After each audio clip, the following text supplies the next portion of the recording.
बिस्मिल्लाहिर्रहमानिर्रहीम। मैं मोहम्मद सलमान, आप देख रहे हैं मेरा चैनल मास्टर कोचिंग सेंटर। आज की जो क्लास है वीडियो है वो 11th क्लास के इंपॉर्टेंट टॉपिक से रिलेटेड है। इंपॉर्टेंट टॉपिक इस वजह से क्योंकि एग्जाम में एक्सरसाइज 2.5 2.6 से बहुत ज़्यादा सवाल हैं जो एग्जाम में आ सकते हैं और आने का चांस है। तो आज जो हम एक्सरसाइज कर रहे हैं वो है एक्सरसाइज 2.5। 2.5 में 4 क्वेश्चन है, इंशाल्लाह चारों क्वेश्चन को बारी बारी करेंगे। तो 4 वीडियोस में बनाऊंगा चारों क्वेश्चन के लिए सेपरेटली, सही है, क्योंकि ये सवाल थोड़े से बड़े हैं। अगर मैं एक क्वेश्चन इसको एक पार्ट में ख़त्म करने की कोशिश करूं तो ये सवाल पॉसिबल नहीं है कि एक वीडियो के अंदर ख़त्म हो सके, सही है। इसलिए मैंने 4 वीडियोस बनाई है, चारों पार्ट के लिए अलग अलग। थोड़ा सा सुकून से समझाऊंगा, अच्छे से समझ लोगे तो ये टॉपिक आपको बहुत अच्छे से समझ आ जाएगा। और अगर ये टॉपिक आपको समझ आ गया एक्सरसाइज नंबर 2.5 का, तो एग्जाम के लिए एक्सरसाइज 2.5 का क्वेश्चन नंबर 4 जो है वो आपको अच्छे से समझ आ जाएगा। और एक्सरसाइज नंबर 2.6 का क्वेश्चन 3 और 4 एग्जाम में इंपॉर्टेंट ये वाले सवाल है। अगर इन इम्पॉर्टेंट सवाल की बात की जाए तो इन इम्पॉर्टेंट सवाल के लिए आपको एक्सरसाइज नंबर 2.5 कंप्लीट प्रैक्टिस करनी है।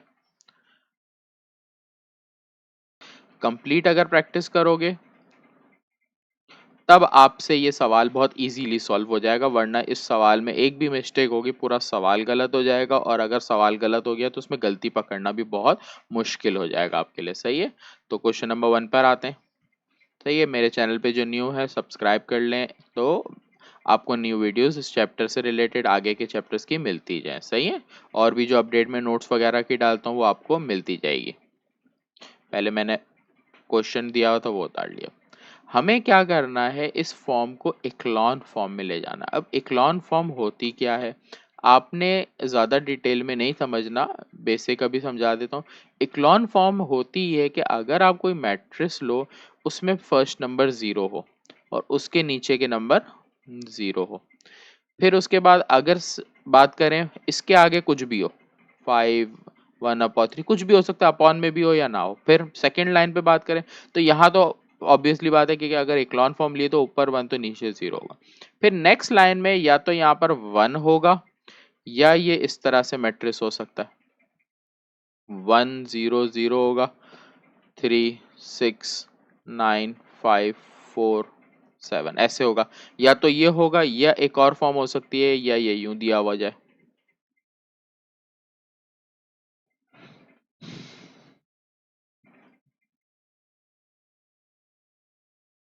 सही।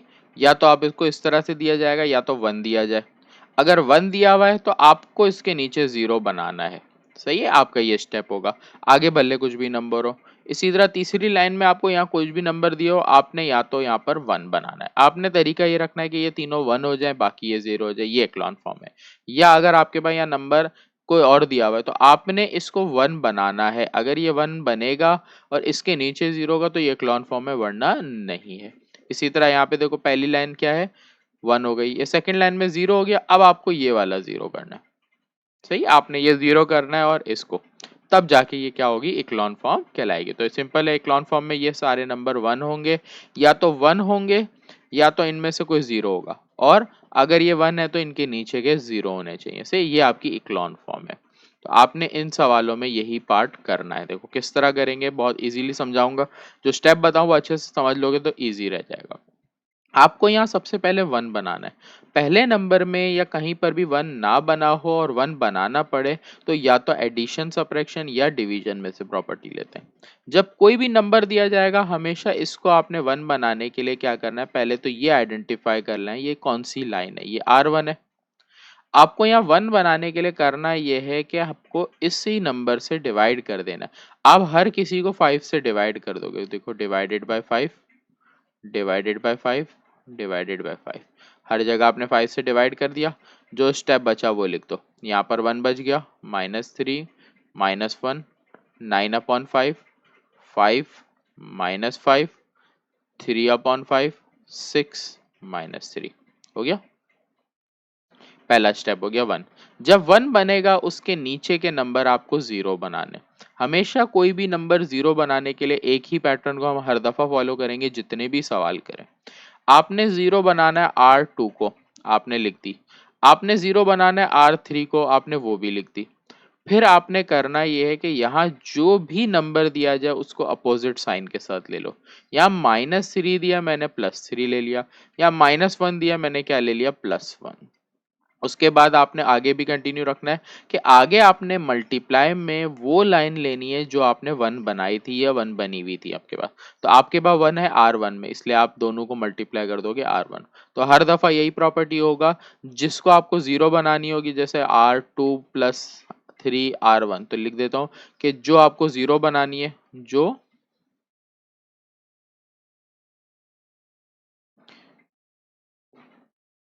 0 बनानी है, ये लिख लेना, वो लेंगे। उसके बाद यहां पर मल्टीप्लिकेटिव इनवर्स लेंगे, मल्टीप्लिकेटिव इनवर्स, और 1 वाली लाइन, 1 वाली लाइन, 1 वाली रॉ। सही है, ये 3 चीजें आपने करनी होगी हर सवाल में। सही है, अपने पास नोट डाउन कर लो। तो ये आपने करोगे तो आपके पास हर सवाल में यहाँ पर प्रॉपर्टी सॉल्व होगी। अब देखो मैं इसको सॉल्व करके दिखा देता हूँ आपको।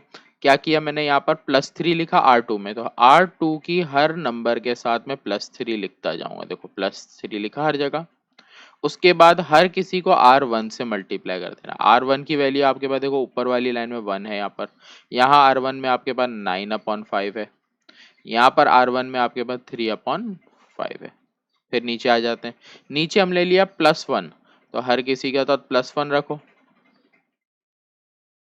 और हर किसी के साथ R3 सॉरी, यहाँ पर मैंने एक गड़बड़ कर दी, R1 लिखना था। सही है, R1 को मल्टीप्लाई, 1 वाली लाइन होगी ना, तो R1 वाली लाइन में हमारे पास 1 है, यहाँ पर R1 वाली लाइन में 9/5 है, फिर यहाँ पर 3/5 है। सही, आपने ये जो अपॉन है, एलसीएम है, इसको यहाँ पर सॉल्व करने की जरूरत नहीं है। या तो आप इसको रफ में सॉल्व करोगे, तो ये वाला पार्ट नजर आ रहा है, ये वाला हिस्सा, ये रफ में सारे सॉल्व करोगे, या साइंटिफिक कैलकुलेटर में। मैं आपको रिकमेंड करूंगा साइंटिफिक कैलकुलेटर में। सही, 1 0 0 साइंटिफिक कैलकुलेटर में सॉल्व करने का तरीका भी समझाता जा रहा हूँ, जिन्होंने नहीं समझा हुआ है, जिनको नहीं आता। अब देखो ये स्टेप लिखा है 5 + 3 9/5।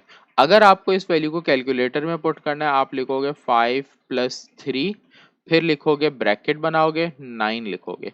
अब ये अपॉन के लिए, फ्रैक्शन के लिए आपने क्या करना है, आपके पास साइंटिफिक कैलकुलेटर अगर है तो आप शिफ्ट वाली लाइन, जहां पर आपका शिफ्ट का बटन कैलकुलेटर में नजर आ रहा है, उसी लाइन में देखो। या तो आपके कैलकुलेटर में ये साइन नजर आ रहा होगा आपको, या तो आपके कैलकुलेटर में ये साइन होगा AB/C। सही, दोनों में से कोई एक मौजूद होगा। आप दोनों में से कोई जो आपके पास है, ये है तो आपके पास फ्रैक्शन बना हुआ आ जाएगा, देखो 9/5। जिनके पास ये वाला कैलकुलेटर है उनके पास ये स्टेप आएगा, जिनके पास दूसरा कैलकुलेटर है उनके पास यूं स्टेप आ जाएगा 9। इस बटन को दबाने के बाद कैलकुलेटर में ये साइन आ रहा होगा, फिर 5।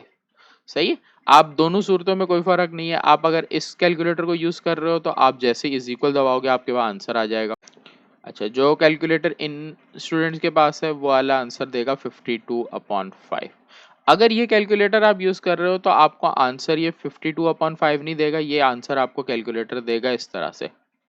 आपको कैलकुलेटर इस तरह लिख के देगा 10/2/5। देखो ऐसे आ रहा है कैलकुलेटर में, कोई मसला नहीं। अब आपके पास इसको फर्दर आपने कैलकुलेटर में क्या करना है, आपने शिफ्ट का बटन दबा देना है और छोड़ देना है। उसके बाद शिफ्ट के बटन के बाद फिर आपने A B/C का बटन एक और दफा दबा देना है। आपको अगर कैलकुलेटर में इस तरह से आंसर आ रहा है तो आपने शिफ्ट दबा के ABC का बटन दबाना है। जैसे ही आप इसको दबाओगे आपके पास इस तरह लिखा आ जाएगा 52/5। सही है, तो जिनके पास ये वाले बटन वाला कैलकुलेटर है उनको भी स्टेप समझा दिया, जिनके पास ये है उनको भी समझा दिया कि फ्रैक्शन वाली कैसे सॉल्व करनी। इस पूरे चैप्टर में फ्रैक्शन को हम इसी तरीके से सॉल्व करेंगे। सही है, तो यहाँ पर मेरा आ गया 52/5। जल्दी से कैलकुलेटर लो, ये वाला स्टेप सॉल्व करो। इस स्टेप में लिखा है 6 + 3, अगर सॉल्व करो तो 3 3 ज़ा 9/5। तो कैलकुलेटर में लिख सकते हो 6 + 9/5। कैलकुलेटर में लिखोगे जो आंसर आएगा आप यहाँ पे लिखोगे। मेरे पास कैलकुलेटर अभी नहीं तो मैं मैन्युअली इसको सॉल्व कर रहा हूँ। मैन्युअली सॉल्व करने वाले स्टूडेंट को भी बता देता हूँ जिनके पास कैलकुलेटर नहीं है। अगर इसके नीचे कुछ नहीं है का मतलब 1। मैन्युअली करने के लिए एलसीएम लेंगे, 1 5 ज़ा 5, 5 6 ज़ा 30, 1 9 ज़ा 9, प्लस करेंगे ये हो जाएगा 39/5। 5। तो जिनके पास कैलकुलेटर नहीं है उनको भी बता दिया कि मैन्युअली कैसे होगा। सही है, यहाँ पर आ जाते हैं। इसमें हमारे पास दिया -5 प्लस 1 9 ज़ा 9/5, एलसीएम लेंगे तो नीचे आ जाएगा 5, 5 5 ज़ा 25 प्लस 9, 25 माइनस में और ये प्लस में, माइनस प्लस माइनस, ये आ जाएगा माइनस का 16/5, -16/5। यहाँ पर आ जाते हैं। यहाँ पर हमें स्टेप में दिया हुआ है -3 प्लस 3/5, एलसीएम लेंगे 5 3 ज़ा 15 प्लस 3/5, 15 में से 3 जाएगा तो बचेगा माइनस का 12/5। सही है, ये हमने सारे स्टेप किया एलसीएम लेने वाले। क्लियर है, तो जितना भी मैं यहाँ से क्लियर कर रहा हूँ, उम्मीद है आपको ये कैलकुलेटर वाला पार्ट सही से समझ आ गया होगा। जिनको नहीं है, अगर कोई मुश्किल हो रही है तो मुझे कमेंट कर सकते हो, कमेंट करके बता दो, नहीं तो मैसेज वगैरह कर लो आप लोग, मेरा नंबर आ रहा है स्क्रीन पे। सही है, तो मुझसे आप कॉन्टेक्ट कर सकते हो। आगे बढ़ते हैं। पहला पार्ट हमारा हो गया 1 0 0 बनाने का। सेकंड पार्ट, सेकंड हमें ये करना है कि ये जो सेकंड वाली रॉ आ रही है, अब इसको 1 बनाना है। इस रॉ को हमने पहले तो आइडेंटिफाई किया, ये दूसरी रॉ है। 1 बनाने के लिए आपने क्या करना है, जो वैल्यू यहाँ दी है उसकी रेसिप्रोकल कर देनी है। यहाँ दिया है 52/5, तो ये हो जाएगा 5/52। सही है, तो जब भी कोई अपॉन वाली वैल्यू होगी तो उसका रेसिप्रोकल लोगे या मल्टीप्लिकेटिव इनवर्ट बोलते हैं। तो ये R2 की लाइन में सारी वैल्यूज को मैं 5/52 से मल्टीप्लाई कर दूंगा, 5/52। सही है, तो ये हो जाएगा 1 0 0 9/5। जो वैल्यू में रेड से लिखी हुई है ना, वो वाले स्टेप के अलावा बाकी सारा एज इट इज कॉपी होना है। मैं 2 पेने या 3 पेने इसलिए इस्तेमाल कर रहा हूँ कलर में कि आपको बहुत अच्छे से समझ आए। जब भी आप स्क्रीनशॉट लेके भी इसको रखोगे तो आपको बहुत इजीली समझ आएगा कि मैंने कब कहाँ कौन सा स्टेप किया है। मैंने बहुत सारी गाइड बुक में भी ये स्टेप देखा, मुझे खुद समझ नहीं आ रहा था कि भाई वहां पर किया क्या है इन स्टेप के अंदर उन्होंने। तो इस वहां पर क्या था, एक साथ ही स्टेप कर दिया, कोई समझाने का नहीं है ना, कुछ अलग से हाईलाइट किया कि पता चले, इसलिए वहां बहुत ज्यादा मुश्किल हो रही है। आप में से बहुत सारे स्टूडेंट अगर गाइड में देखा हो तो जो बात मैं बोल रहा हूँ आप लोगों को समझ आ रही हो कि किस देख के कभी भी स्टेप समझ नहीं आता जब तक आपके सामने कोई करे ना या बहुत ज्यादा तरीके से आपको ना मिले ये सवाल। सही है, आगे सॉल्यूशन देखते हैं क्या आ रहा है। यहाँ पर हो गया, इसको सॉल्व करेंगे तो 52 से 52 कटेगा, 5 से 5 कटेगा, 1 बचेगा। यहाँ पर हमारे पास दिया हुआ है 39/5, मल्टीप्लाई किया है इसलिए हम मल्टीप्लाई के साइन है, 5/52 ये स्टेप है।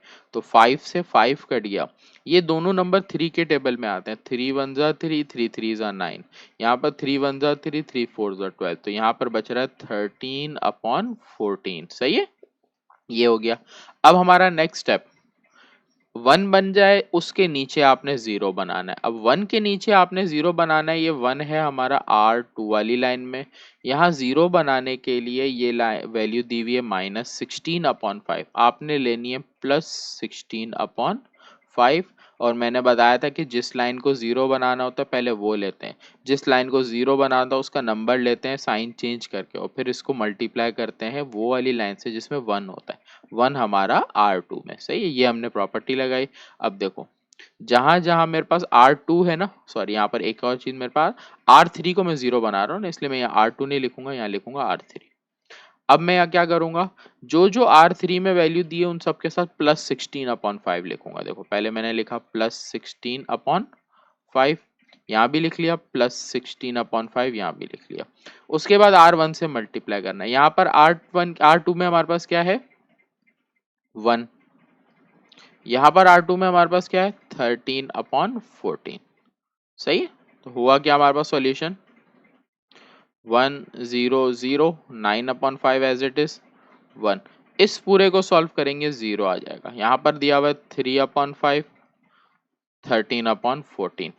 इस स्टेप को मैं अलग से समझा रहा हूँ, ये लिखा हुआ है -12/5, कैलकुलेटर यूज कर रहे हो तो स्टूडेंट करते जाओ, प्लस 16/5 लिखोगे, फिर ब्रैकेट बनाओगे, लिखोगे 13/14। सही है, जिनके पास फ्रैक्शन वाला कैलकुलेटर है वो स्टेप यूं करेंगे, जिनके पास फ्रैक्शन वाला कैलकुलेटर नहीं वो यूं लिखेंगे। देखो मैं जैसे लिखता जा रहा हूँ, 12 अपॉन का बटन दबाओगे, फिर 5, फिर प्लस लिखोगे 16/5, फिर ब्रैकेट बनाओगे, फिर लिखोगे 13/14। ये स्टेप लिखोगे, आपके पास आंसर आ जाएगा। अगर 3 वैल्यूज में जब भी आंसर आओ, मैंने बताया शिफ्ट दबा के, तो कैलकुलेटर में जब आपने सॉल्व किया तो आपके पास आंसर क्या आ रहा है देख लो, मेरे पास भी कैलकुलेटर है, मैं यूज़ कर रहा हूँ अभी। अच्छा, मैंने कैलकुलेटर में इसको सॉल्व किया तो मेरे पास आंसर आ गया 4/7। अभी भी मेरा काम खत्म नहीं हुआ, क्योंकि मेरे को यहाँ 1 बनाना था, यहाँ 1 बनाना था, अब इसको भी 1 बनाना है। इसको 1 बनाने के लिए आपने क्या करना है, आपने देख लिया ये वाली लाइन है R3। 1 बनाने के लिए हमेशा या तो सिंपल किसी वैल्यू से डिवाइड करेंगे या मल्टीप्लिकेटिव इनवर्स मल्टीप्लाई कर देंगे यहाँ पर। तो यहाँ पर अपॉन वाली वैल्यू है, तो जो इसका मल्टीप्लिकेटिव इनवर्स बन रहा था मैंने उससे इसको मल्टीप्लाई करा देना है। सही है, तो ये हो गया 1 0 0, यहाँ मल्टीप्लिकेटिव इनवर्स मल्टीप्लाई करेंगे तो ये 7/4 इधर आ जाएगा। सही है, ये हो गया 9/5, 1 0, 3/5, 13/14, और यहाँ पर हमारे पास 4 से 4, 7 से 7 कटेगा, बचेगा 1। तो ये आपका आंसर आ गया। सही है, तो ये आपका है इक्लॉन फॉर्म, जो क्वेश्चन नंबर 1 था, इसका पहला पार्ट था, मैंने सॉल्व कराया। सही, अब आगे बढ़ते हैं पार्ट नंबर 2 के ऊपर। पार्ट नंबर 2 में देखते हैं। पार्ट नंबर 2 में देखो आसानी है। क्या आसानी है, पहला नंबर 1 बना के दे दिया। अगर पहला नंबर 1 बना के दिया है तो फिर हमने ये स्टेप से नहीं, इस स्टेप पे जाना है। सही है, अब हमें जब 1 बना के दे दिया है तो पहले मैं सवाल कॉपी करता हूँ। 1 2 3 2 4 6 -1 1 2। जब 1 बना के दिया हो तो फिर अगला स्टेप हमारा ये होता है, नीचे वाले 0 बनाने हैं। R2 को 0 बनाना है, R3 को 0 बनाना है, वो लिख लिए। R2 में दिया है +2, आपने लेना है -2 और मल्टीप्लाई कर देना है इसको आपने R1 से। नीचे +3 है, आपने लिया -3 और मल्टीप्लाई कर दिया R1 से। सही, तो ये हमारा हो गया 1। यहाँ स्टेप कर लेता हूँ। सही, अब यहाँ मैंने को क्या लिखा है, हर किसी के साथ -2 हो गया। उसके बाद हर किसी को R1 से मल्टीप्लाई करना है इस 2 को। यहाँ पर 1, यहाँ पर R1 में 2 है इसलिए 2 से मल्टीप्लाई, यहाँ R1 में -1 है, -1 मल्टीप्लाई। नीचे -3 हर किसी के साथ पहले लिखो, -3 -3 -3। अब हर किसी को R1 से मल्टीप्लाई करो, 1, R1 की वैल्यू 2, R1 की वैल्यू -1। सही, तो ये आपने स्टेप कर लिया। हमेशा कोशिश करो कि जो डिटरमिनेंट क्लोज करो वो थोड़ा सा दूर क्लोज करो, कि स्टेप आपका गड़बड़ ना हो। सही है, पेंसिल से 2-3 दफा प्रैक्टिस करोगे तब जाके पक्का हो जाएगा सवाल आपका। इसको सॉल्व करेंगे 0, इसको सॉल्व करेंगे 0, ये आ रहा है 2 4, इसको सॉल्व करने पर भी 0 आ रहा है। यहाँ पर 3 2 जा 6, इसको भी 0 आ गया सॉल्व करने पे। फिर -1 यहाँ पर करेंगे तो माइनस माइनस प्लस, 2 1 जा 2, 2 + 1 3, माइनस माइनस प्लस 3 और 2 5। अब आपका आसान हो गया सवाल के पहला नंबर 1 बन गया। अगली लाइन में यहाँ पर है ही 0, तो इसका मतलब अब आपको यहाँ तो कुछ करने की जरूरत ही नहीं, इसको 1 बनाना है। जब हमें इस लाइन में 3 को 1 बनाना है तो ये वाली लाइन है हमारी R2, इसको 1 बनाने के लिए R2 को मैं क्या करूंगा, सबको 3 से डिवाइड कर दूंगा। तो यहाँ 0 से शो करने की जरूरत ही नहीं, सिर्फ यहाँ 3 से डिवाइड करेंगे। नेक्स्ट स्टेप मेरा देखो क्या बन गया, 1 0 0 2 0 0 -1, ये कट के बचा 1, यहाँ नीचे बच गया 5। अब आखिरी स्टेप ये होगा, ये 5 है, इस 1 के नीचे का नंबर 5 है, इसको 0 बनाना है। इसको 0 बनाने के लिए आपके पास वैल्यू क्या है, R3। R3 में 5 है, 0 बनाने के लिए R3 है +5 है यहाँ पर, इसलिए आप यहाँ लोगे -5 और मल्टीप्लाई इसको करोगे जिस लाइन में 1 है, तो वो आपकी कौन सी है, R1 है। सही, यहाँ पर मैंने क्या स्टेप किया, लिखा कि यहाँ पर लूंगा -5 और R2 मल्टीप्लाई करूंगा, R1 नहीं, R2 में ना, कि R1 में तो -1 है, R1 में 1 है तो 1 लूंगा। सही, यहाँ पर आके क्लोज कर देता हूँ मैट्रिक अपना। 1 0 0 2 0 0 -1 1, यहाँ पर सॉल्व करूंगा, आ गया 0। तो ये हमारी इक्लॉन फॉर्म हो गई, या तो सारे 1 बन जाए या यहाँ पर 0 बन जाए। तो ये हमारा स्टेप था इक्लॉन फॉर्म। तो ये हमारा आंसर आ गया इस वाले पार्ट का। सही है, तो ये छोटा सवाल था। तीसरे पार्ट पे बढ़ते हैं अपने, पार्ट नंबर 3। पार्ट नंबर 3 देखने में बड़ा है लेकिन इतना ज्यादा लेंदी नहीं होगा। सही है, सवाल लिख लेता हूँ पहले तो मैं अपना, 3 2 10 -4 4 0 0 -1 -2 9 0 4। सही है, मैंने सवाल लिख लिया पहले तो।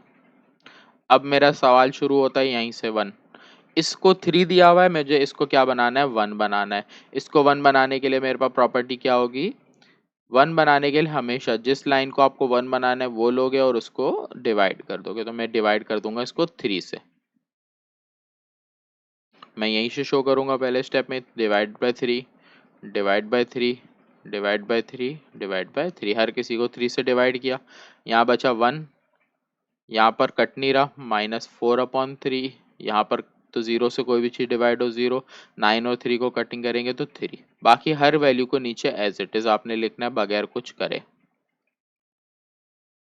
क्लियर। इस स्टेप के बाद हमारा स्टेप होता है कि नीचे वाले नंबर 0 करने। अब हमें 0 किस किस को करना है हमने वो देख लिया। हमें किसको 0 करना है, R2 को 0 करना है।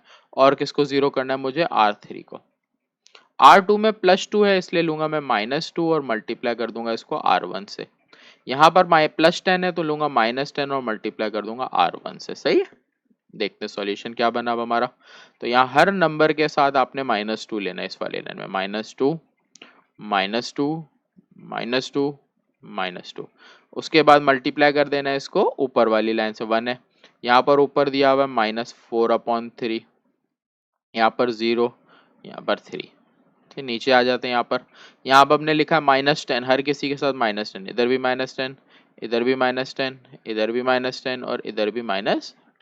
हर किसी को R1 से मल्टीप्लाई कर देंगे। R1 में यहाँ पर 1 है, यहाँ पर R1 में -4/3 है, यहाँ पर R1 में 0 है और यहाँ पर R1 में 3 है। सही, ये हमने स्टेप किया।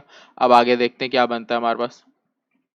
तो ये आ गया 100 हो गया, -4/3 एज इट इज, यहाँ पर 0 एज इट इज आएगा और ये 3 एज इट इज आएगा।